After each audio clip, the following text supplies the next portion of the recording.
नमस्कार दोस्तों, स्वागत है आपका आज एक और ज्ञान से भरी कहानी में। हमारी आज की कहानी है शिक्षाप्रद धार्मिक कहानी असली गहना। धार्मिक कहानियों से भी हमें बहुत सीख मिलती है। एक राजा थे, उनका नाम था चक्रवेणु। वह बड़े ही धर्मात्मा थे। राजा जनता से जो भी कर लेते थे सब जनहित में ही खर्च करते थे। उस धन से अपना कोई कार्य नहीं करते थे।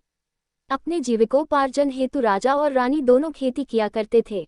उसी से जो पैदावार हो जाता उसी से अपनी गृहस्थी चलाते, अपना जीवन निर्वाह करते थे। राजा रानी होकर भी साधारण से वस्त्र और साधारण सात्विक भोजन करते थे। एक दिन नगर में कोई उत्सव था तो राज्य की तमाम महिलाएं बहुत अच्छे अच्छे वस्त्र और बेशकीमती गहने धारण किए हुए आई और जब रानी को साधारण वस्त्रों में देखा तो कहने लगी कि आप तो हमारी मालकिन हो और इतने साधारण वस्त्रों में बिना गहनों के, जबकि आपको तो हम लोगों से अच्छे वस्त्रों और गहनों में होना चाहिए।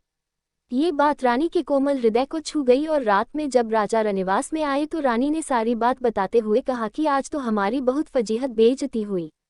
सारी बात सुनने के बाद राजा ने कहा, क्या करूं, मैं खेती करता हूं, जितना कमाई होती है घर गृहस्थी में ही खर्च हो जाता है। क्या करूं, प्रजा से आया धन मैं उन्हीं पर खर्च कर देता हूं।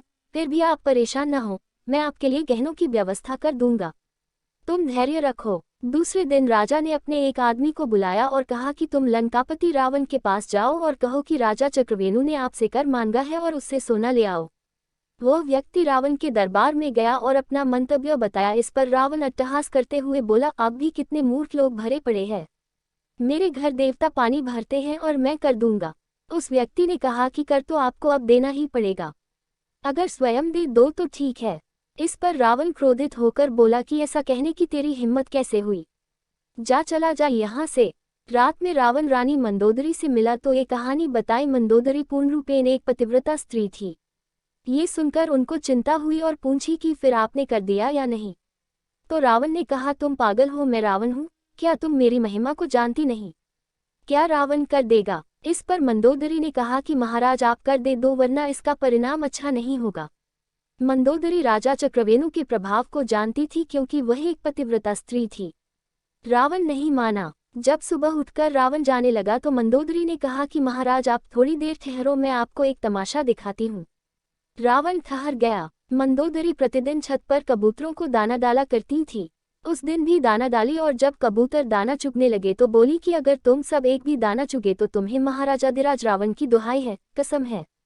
रानी की इस बात का कबूतरों पर कोई असर नहीं हुआ और वह दाना चुगते रहे। मंदोदरी ने रावण से कहा कि देख लिया ना आपका प्रभाव। रावण ने कहा, तू कैसी पागल है पक्षी, क्या समझे कि क्या है रावण का प्रभाव? तो मंदोदरी ने कहा कि ठीक है, अब दिखाती हूँ आपको। फिर उसने कबूतरों से कहा कि अब एक भी दाना चुना तो राजा चक्रवेणु की दुहाई है। सारे कबूतर तुरंत दाना चुगना बंद कर दिया। केवल एक कबूतरी ने दाना चुना तो उसका सिर फट गया, क्योंकि वह बहरी थी, सुन नहीं पाई थी। रावण ने कहा कि ये तो तेरा कोई जादू है, मैं नहीं मानता इसे, और ये कहता हुआ वहां से चला गया। रावण दरबार में जाकर गद्दी पर बैठ गया। तभी राजा चक्रवेणु का वही व्यक्ति पुनः दरबार में आकर पूछा कि आपने मेरी बात पर रात में विचार किया या नहीं? आपको कर रूप में सोना देना पड़ेगा। रावण हंसकर बोला कि कैसे आदमी हो तुम, देवता हमारे यहाँ पानी भरते हैं और हम कर देंगे। तब उस व्यक्ति ने कहा कि ठीक है, आप हमारे साथ थोड़ी देर के लिए समुद्र के किनारे चलिए। रावण किसी से डरता ही नहीं था, सो कहा चलो, और उसके साथ चला गया। उसने समुद्र के किनारे पहुंचकर लंका की आकृति बना दी और जैसे 4 दरवाजे लंका में थे वैसे दरवाजे बना दिए और रावण से पूछा कि लंका ऐसी ही है ना? तो रावण ने कहा, हाँ ऐसी ही है, तो तुम तो बड़े कारीगर हो। वह आदमी बोला कि अब आप ध्यान से देखें, महाराज चक्रवेणु की दुहाई है। ऐसा कहकर उसने अपना हाथ मारा और एक दरवाजे को गिरा दिया। इधर बालू से बनी लंका का एक एक हिस्सा बिखरा, उधर असली लंका का भी वही हिस्सा बिखर गया। अब वह आदमी बोला कि कर देते हो या नहीं? नहीं तो मैं अभी हाथ मारकर सारी लंका बिखेरता हूँ।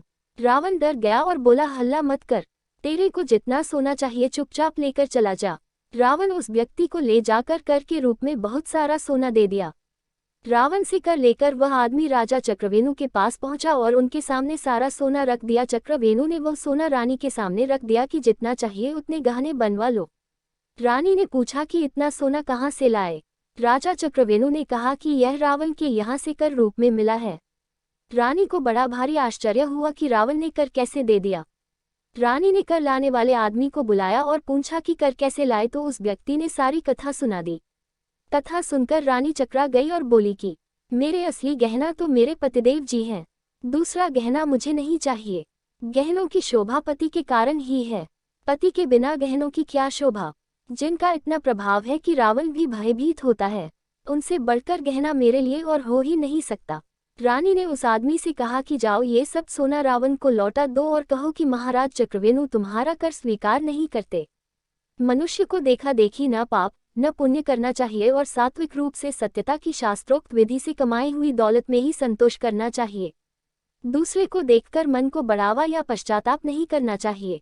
धर्म में बहुत बड़ी शक्ति आज भी है, करके देखिए, निश्चित शांति मिलेगी। तारांकन, आवश्यकताओं को कम कर दीजिए, जो आवश्यकता है उतना ही खर्च करिए, शेष पर उपकार में लगाए।